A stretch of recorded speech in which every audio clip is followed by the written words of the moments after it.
कागजी लिखावट के अलावा और कोई ऐसा साक्ष्य नहीं है जिससे कि यह प्रमाणित हो। न्यायालय सारे बातों को गहनतापूर्वक सुने हैं और न्यायालय उस पर आदेश के लिए रखे।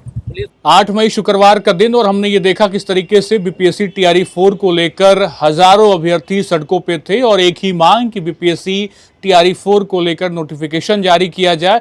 और हमने सारी तस्वीरें, पूरे आंदोलन की तस्वीरें आपको खबर अनफिल्टर्ड पे दिखाई, किस तरीके से पटना कॉलेज कैंपस से आंदोलन निकला और सड़क पे लगातार हजारों छात्रों का हुजूम देखने को मिला। लेकिन जब होटल मौर्या के पास, गांधी मैदान के पास ये आंदोलन पहुंचा तो किस तरीके से पुलिस के द्वारा बच्चों के बीच झड़प और लाठीचार्ज भी किया गया, जिसके बाद छात्र नेता दिलीप सहित 3 और अभ्यर्थियों को पुलिस हिरासत में लिया गया, गिरफ्तार किया गया। और उसके अगले दिन शनिवार का भी खबर हमने आपको दिखाया, किस तरीके से पटना गांधी मैदान थाना में छात्र नेता दिलीप सहित 3 और अभ्यर्थियों को किस तरीके से पुलिस जेल ले गई, बेऊर जेल में डाला गया। और उसके बाद आज का दिन जो था वो सुनवाई का दिन था। जो भी प्रोटेस्ट हुआ, जो आंदोलन हुआ, उसमें क्या कुछ चीज़ें निकल कर सामने आई और साथ साथ पुलिस ने क्या कुछ धाराएं लगाई थी, इन तमाम चीज़ों को लेकर आज सुनवाई थी। सुनवाई के बाद क्या कुछ बातें निकल कर सामने आई, हम आपको सुनवाते हैं।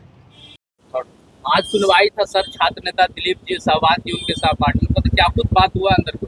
देखिए, न्यायालय में जो भी पक्ष है, न्यायालय में सारी बातों को, जो भी प्राथमिकी में बात लिखी गई है, उन सभी बातों का विश्लेषण किया गया। उन सभी चीज़ों को न्यायालय के सामने तर्क के साथ रखा गया और न्यायालय को बताया गया कि यह सारा चीज़ गैरकानूनी है, पुलिस के द्वारा जो भी किया गया वो गलत है, ये सभी धाराएं लागू नहीं होती है, क्योंकि हमने संवैधानिक अधिकार के तहत हम अपना आंदोलन छात्र लोग कर रहे थे और वो आंदोलन के तहत पुलिस के द्वारा बर्बरता की गई, सभी पर लाठीचार्ज की गई है।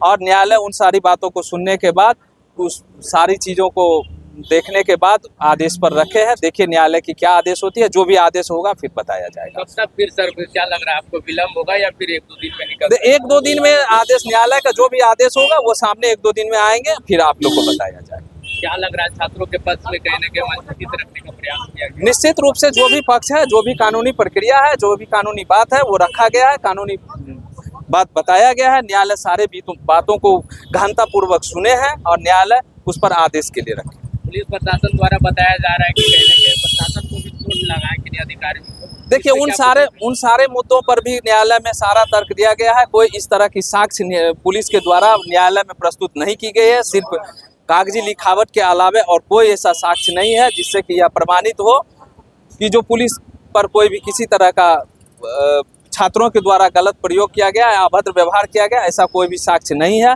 बाकी अगर इस तरह के साक्ष्य आते हैं या जो भी होता है तो न्यायालय उस पर देखेंगे। तो आपने पूरी बातें सुनी, समझा किस तरीके से धाराएं लगी हैं और महज 1 से 2 दिनों बाद सारी चीज़ें निकल कर सामने आएंगी, सारी चीज़ें क्लियर हो जाएंगी कि जो धाराएं लगी हैं वो क्या सही है और क्या कुछ साक्ष्य मिले हैं। पूरी बात आपको सुनाया हमने। लेकिन एक बात और निकल कर सामने आया, किस तरीके से आंदोलन के बाद कुछ अभ्यर्थी जो थे वो नए शिक्षा मंत्री यानी मिथिलेश तिवारी से मिलने भी गए थे। उन्होंने भी आश्वासन दिया कि सब कुछ आगे ठीक होगा। बीपीएससी टीआरई 4 को लेके सरकार सोच रही है, जल्द विज्ञापन की भी बात निकलकर सामने आएगी। लेकिन अब चूंकि मामला कोर्ट में इसलिए भी चला गया क्योंकि छात्र नेता दिलीप सहित कुछ और अभ्यर्थियों को जेल में डाला गया था, जिसके बाद सुनवाई का मामला, धाराएं लगाई गई थी। हमने ये सारी खबरें खबर अनफिल्टर्ड पे आपको दिखाई है और सारी चीज़ें बताई हैं किस तरीके से आंदोलन हुआ। आंदोलन में पुलिस के बीच अभ्यर्थियों की झड़प हुई, लाठीचार्ज हुआ और उस दिन की तमाम पूरी खबरें, पूरी तस्वीरें आपको खबर अनफिल्टर्ड के चैनल पे वीडियो मिल भी जाएगा कि किस तरीके से आंदोलन उग्र हुआ, बच्चों के बीच झड़प हुई कि छात्र नेता दिलीप को छोड़ना होगा। छात्र नेता दिलीप सहित 3 और अभ्यर्थियों को हिरासत में लिया गया, बेऊर जेल में डाला गया। उसके बाद छात्र नेता और साथ साथ अभ्यर्थी कुछ मिथिलेश तिवारी नए शिक्षा मंत्री से मुलाकात हुई, उनकी आज सुनवाई का दिन था। पूरी बातें हम आपको बताया कि क्या कुछ धाराएं लगाई गई हैं और महज 1 से 2 दिनों में सारी चीज़ें क्लियर हो जाएंगी, किस तरीके से साक्ष्य मिले और उन पे पुलिस का जो भी चार्जशीट है उसमें क्या कुछ बताया गया। फिलहाल खबर अनफिल्टर्ड के साथ आप बने रहें। बहुत बहुत शुक्रिया।